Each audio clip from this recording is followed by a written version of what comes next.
We've all heard the lecture. Put down the controller, it'll rot your brain. Go outside, touch some grass. But does touching grass improve your neuroplasticity? Does it increase gray matter in your cortex? Today, we are looking at science of why logging those gaming hours might be the workout for your brain. Let's start with fast-paced shooters. To an outsider, it looks like pure chaos. But your brain is actually performing high-level visual selective attention. It's the exact same visual processing used in the operating room.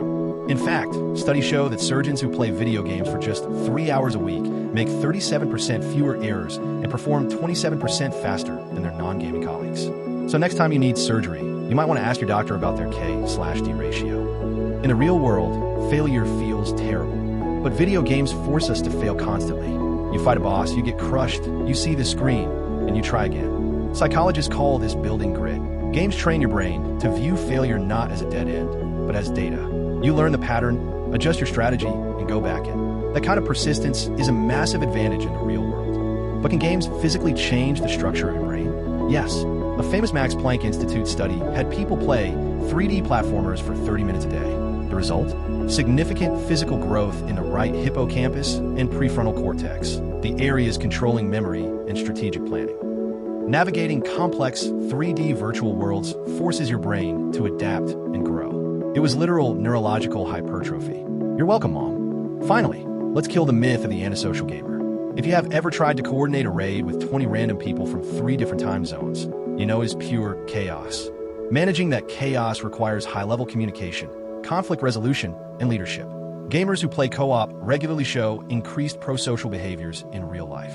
Does this mean you should play games for 16 hours a day? No, you still need to sleep. But in moderation, games are a gym for your mind.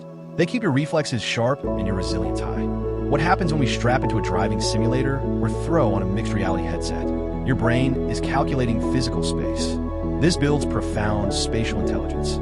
You are basically doing real-time calculus without knowing it. Studies show people who play 3D games have vastly superior spatial memory, which translates directly to real-world skills. It's not all about fast reflexes.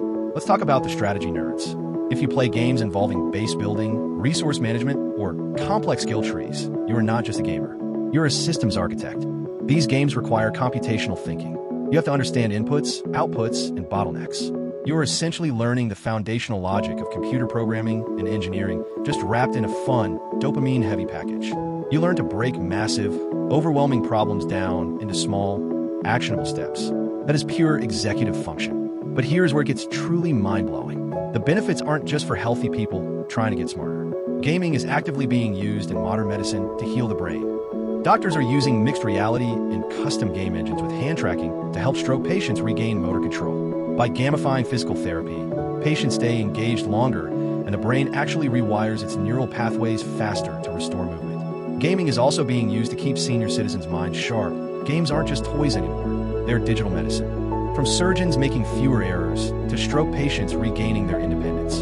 From building resilience against failure to rewiring your brain's spatial logic. The stereotype of the lazy gamer is officially dead. But the next time someone tells you that playing video games is a waste of time, you can confidently tell them that you're just engaging in high-intensity, neuroplasticity-inducing cognitive resistance training. If you want to keep leveling up your brain, hit that subscribe button. What is one video game that actually taught you a real-life skill? Thanks for watching, and we will see you in the next level.